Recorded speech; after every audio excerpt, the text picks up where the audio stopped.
जय हिंद साथियों, भारत माता की जय। द डायमंड फिजिकल एकेडमी की यूट्यूब चैनल आपका स्वागत है।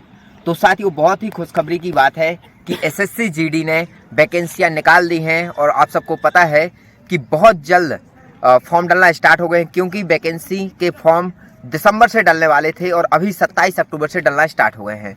तो साथियों, आज एसएससी जीडी के बारे में सारी जानकारी, क्या क्या बदलाव हुए हैं फिजिकल में, क्या एजुकेशन में, क्या क्या सिलेबस में चेंजेस हुए हैं, वो आपको सारी जानकारी देंगे। तो चलिए स्टार्ट करते हैं। साथियों, मैं ये वीडियो बोर्ड पर भी बना सकता था, लेकिन मैंने सोचा अपने ग्राउंड पर बच्चों के साथ ये वीडियो आपको बनाकर दूं और जिससे आपको पूरी जानकारी मिले। और यहाँ पे हमारे बीच में कुछ ऐसे बच्चे भी हैं जो एसएससी जीडी 2021 में सिलेक्टेड हैं, उनका रिजल्ट आना बाकी है, तो उनसे भी आपको रूबरू कराएंगे किस प्रकार से उन्होंने तैयारी की, किस प्रकार से उन्होंने पेपर की तैयारी की, फिजिकल की तैयारी की और मेडिकल में कैसे फिट हुए, तो उसके बारे में भी आपको पूरी जानकारी देंगे। तो साथियों, आप लास्ट तक बने रहिए। चलिए स्टार्ट करते हैं वीडियो को। साथियों, आपके फॉर्म अप्लाई 27 अक्टूबर से स्टार्ट हो गए हैं और लास्ट डेट आपकी रहेगी 30 तारीख 30/11/2022।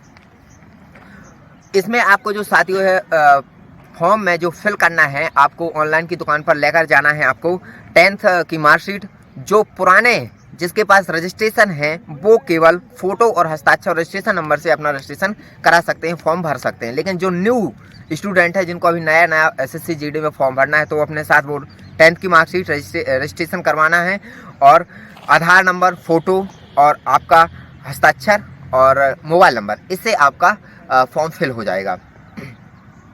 ईमेल आईडी भी लगेगी।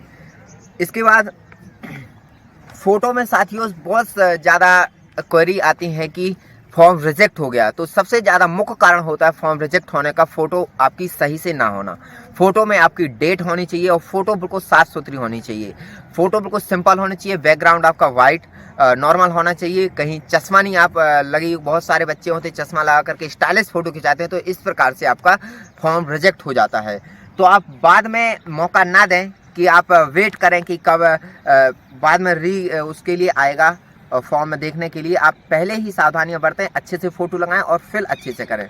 और जैसे ही फॉर्म आपका फिल हो जाए, पूरे डॉक्यूमेंट भर जाएं, उसके बाद एक बार आप डॉक्यूमेंट चेक जरूर करें कि सही मैंने अपनी जानकारी भरी है कि नहीं। उसके बाद आगे चलते हैं। अब देखते हैं साथियों वैकेंसी के ऊपर। तो वैकेंसी साथियों, टोटल जो वैकेंसी है 24,369 वैकेंसियाँ दी गई हैं। तो देखते हैं पोस्ट वाइज कितनी वैकेंसियाँ हैं और आपको किस में प्रेफरेंस देना है, कौन सा आपको फर्स्ट चॉइस देना है, वो भी आपको बताएंगे। और आपके ऊपर है, जो आपको ज़्यादा पसंद कोर्स हो आप उसके ऊपर प्रेफरेंस दे सकते हैं। बीएसएफ में देखते हैं तो मेल के लिए 8,922 और फीमेल के लिए 1,575 वैकेंसियाँ निकाली हैं। सीआईएसएफ के लिए मेल के लिए 90 और फीमेल के लिए 10। सीआरपीएफ के लिए 8,380 मेल के लिए है और फीमेल के लिए 531 वैकेंसियाँ। और एसएसबी के लिए मेल के लिए 1041 और फीमेल के लिए 243 वैकेंसियाँ। आईटीबीपी 1371 वैकेंसियाँ हैं मेल के लिए और 242 हैं फीमेल के लिए। और असम राइफल के लिए है 1697 और फीमेल के लिए एक भी वैकेंसी असम राइफल में नहीं निकाली गई है। और एसएसएफ के लिए है 78 वैकेंसियाँ मेल के लिए और फीमेल के लिए 25 वैकेंसियाँ हैं। और नारकोटिक्स की वैकेंसियाँ भी हैं, जिसमें एनसीबी, इसके लिए 164 वैकेंसियाँ निकाली गई हैं टोटल, मेल और फीमेल को दोनों को मिला करके। और इसमें जो है आईवी की वैकेंसियाँ नहीं दी गई हैं। पिछले साल सीआरपीएफ की वैकेंसियाँ नहीं दी गई थी, एक भी वैकेंसी नहीं दी गई थी। इस बार साथियों सीआरपीएफ के लिए 8,380 और 501 टोटल 8,911 वैकेंसियाँ दी गई हैं। तो साथियों, आप इसको पहला प्रेफरेंस दे सकते हैं, या आप बीएसएफ में भी सबसे ज़्यादा वैकेंसियाँ उसको आप प्रेफरेंस दे सकते हैं।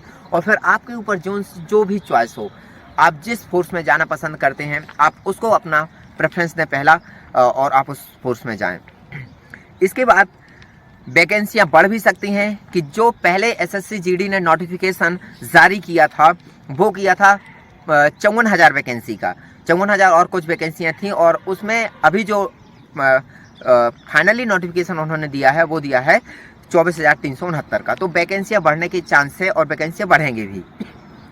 एक्स सर्विसमैन के लिए 10% का कोटा इसमें रखा गया है। अब देखते हैं साथियों, तो एज रिलैक्सेशन बहुत ही अच्छी खुशखबरी की बात है कि एज में उन्होंने बहुत ही छूट दे दी है। जैसे मांग थी कि एज में कोरोना के कारण एज सबकी बढ़ गई है, तो इस साल हर एक कैंडिडेट को, जनरल का हो या जिसका भी हो, 3 साल की छूट दी गई है एज का। जो पहले एज थी वो थी 18 से 23 साल, और एसटी के लिए 5 साल का रिलैक्सेशन था, ओबीसी के लिए 3 साल का। लेकिन इस साल 3 साल का रिलैक्सेशन जनरल के लिए भी दिया गया है और सबके लिए है ये, कोई भी हो और 3 साल बढ़ा करके अपनी एज को और फॉर्म डाल सकता है। उसका जन्म इसको बता दूं कि 2/1/1997 से 1/1/2005 के बीच उसका जन्म हो, वो सारे इसमें फिल कर सकते हैं। साथियों, इसके बाद मैं आपको बता दूं, बहुत ही जरूरी सूचना है कि जो आपका कास्ट सर्टिफिकेट रहता है आप सेंटर का बनवा लें।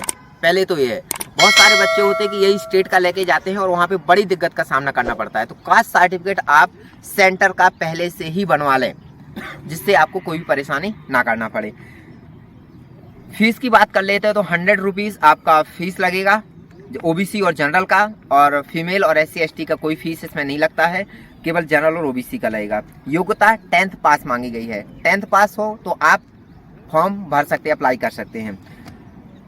इसके लिए आपके सेंटर हैं जो मध्य प्रदेश के, मैं सेंटर बता दूं, आप भोपाल डाल सकते हैं, ग्वालियर, इंदौर, जबलपुर, सतना, सागर, उज्जैन, जहां पे आपको नज़दीक पड़े आप वहां पे सेंटर चुन सकते हैं। और साथ ही आप लास्ट डेट का बिल्कुल भी इंतजार ना करें, वैकेंसी आ चुकी है, फॉर्म डालना स्टार्ट हो गए हैं, तो आप अभी फॉर्म डाल दें और अपनी तैयारी में जुट जाएं। इसके बाद जो और भी SSC ने बदलाव किए हैं मैं उसके बारे में आपको बता दूं। एग्जामिनेशन में बदलाव किए हैं, पेपर में बदलाव किए हैं। जो पिछले बार 2021 में या पहले भी पेपर होते थे तो 100 मार्क का पेपर हुआ करता था और 90 मिनट मिलते थे, 100 क्वेश्चन 90 मिनट। लेकिन इस बार साथियों 80 क्वेश्चन 160 नंबर कर दिए हैं, एक क्वेश्चन 2 अंक का कर दिया है। और जो टाइम दिया है, टाइम भी उन्होंने घटा दिया है, वो 60 मिनट, 1 घंटे का टाइम दे दिया है। तो साथियों आप इससे ही अंदाज लगा सकते हैं कि आपको तैयारी कितनी करनी पड़ेगी। और जो नेगेटिव मार्किंग थी वो 0.25 थी, एक क्वेश्चन 1 नंबर में। अब जो 0.50 तो 2 नंबर, मतलब नेगेटिव मार्किंग वही है, सेम है, 2 नंबर में 50 है, कोई दिक्कत नहीं है, वही है ना। 1 नंबर में 0.25 थी तो 2 नंबर में उन्होंने कर दी है 0.50, है ना। तो 2 नंबर का क्वेश्चन आने वाला है साथियों, और एक क्वेश्चन 2 नंबर का, तो आपके 80 क्वेश्चन टोटल हो जाएंगे कितने, 160। इसके बाद मैं आपको बता दूं फिजिकल के बारे में साथियों। तो फिजिकल के बारे में कोई चेंजेस नहीं किए हैं। फिजिकल वही, बॉयज़ के लिए 5 किलोमीटर रनिंग है 24 मिनट में, 24 मिनट में, और गर्ल्स के लिए 1600 मीटर रनिंग 8.5 मिनट में, ये आपको पूरी करनी पड़ेगी।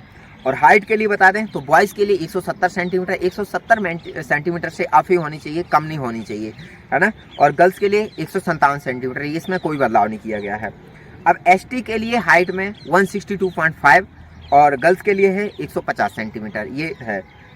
चेस्ट के लिए आपका 80 चेस्ट होना चाहिए बॉयज़ का, और 80 के बाद जितना भी चेस्ट रहेगा उसके बाद आपको 5 सेंटीमीटर इंक्रीज करना ही पड़ेगा। आपका चाहे 90 हो 95 हो, आपको 5 सेंटीमीटर इंक्रीज करना ही पड़ेगा चेस्ट।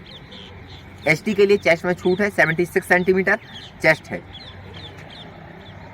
और इसके बाद साथियों ये आपकी SSC GD की लगभग पूरी जानकारी थी, मैन जो आपको जानना बहुत ही ज़रूरी थी।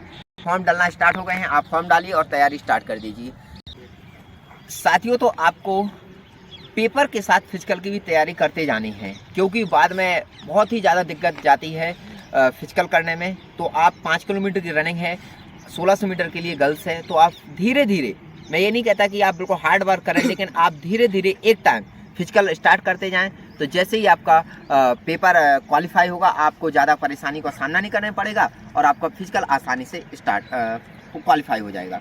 और मेडिकल में विशेष ध्यान दें, बहुत सारे बच्चों का मेडिकल होता है, तो हमारे यूट्यूब चैनल पर मेडिकल के वीडियो डले हैं, क्या क्या सावधानियां रखनी है तो आप उनको जा करके देखें।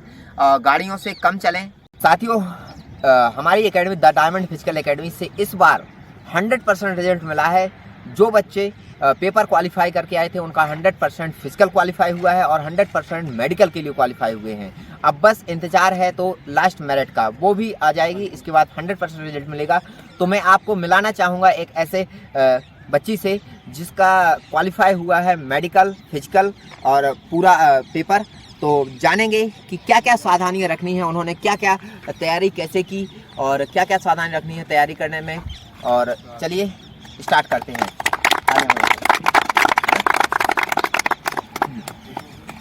जय हिंद साथियों। सबसे पहले तो मैं ही कहना चाहूँगी कि यदि अपन SSC GD का फॉर्म फिल करते हैं या डिफेंस में जाना चाहते हैं तो अपन को पढ़ाई के साथ साथ रनिंग और प्लस अपना मेडिकल का भी पूरा ध्यान रखना चाहिए। पढ़ाई के लिए तो ऐसा है कि नॉर्मल सभी लोग पढ़ते हैं, लेकिन पढ़ने के साथ साथ जो अपन रोज़ टेस्ट लगाते हैं वो ज़रूर लगाएं, क्योंकि जहाँ पर टेस्ट लगाते हैं तो अपन को रोज़ नए 100 क्वेश्चन मिलते हैं, तो कम से कम 2 टेस्ट डेली टाइमिंग के साथ लगाएं। अपन को उससे ये पता चलता है कि टाइमिंग कैसे मैनेजमेंट हो रहा है। इस बार तो वैसे भी टाइम कम मिला है और क्वेश्चन भी कम हो गए हैं, तो टेस्ट ज़रूर लगाएं और अपना टॉपिक बाय टॉपिक सारे सब्जेक्ट क्लियर करें। तो मैं ये भी बताना चाहूँगी कि पढ़ाई के साथ साथ अपन को मेडिकल में भी ध्यान देना है, क्योंकि मेडिकल में जो री मेडिकल सबसे ज़्यादा मिलता है वो आई टेस्ट के लिए मिलता है। मुझे भी मिला था नियर विज़न में, क्योंकि पढ़ाई में इतना ज़्यादा अपन लोग फोकस कर लेते हैं कि अपन लोग मेडिकल के लिए प्रिपेयर नहीं हो पाते हैं अच्छे से। इसलिए साथ में पढ़ाई प्लस फिजिकल के लिए 1 घंटे सुबह देने में कुछ नहीं बिगड़ेगा। 1 घंटे देंगे तो आपकी सुबह से उठ भी जाएंगे और पढ़ाई भी हो जाएगी। और मेडिकल का खास तौर से ध्यान रखें। धन्यवाद सर। तो साथियों, यदि वीडियो अच्छा लगा हो तो ज़्यादा से ज़्यादा शेयर करें, जिससे और लोगों को जानकारी हो। और जो पन्ना के पास हो तो आप आ सकते हैं द डायमंड फिजिकल एकेडमी और यहाँ पे तैयारी कर सकते हैं। जय हिंद, भारत माता की जय।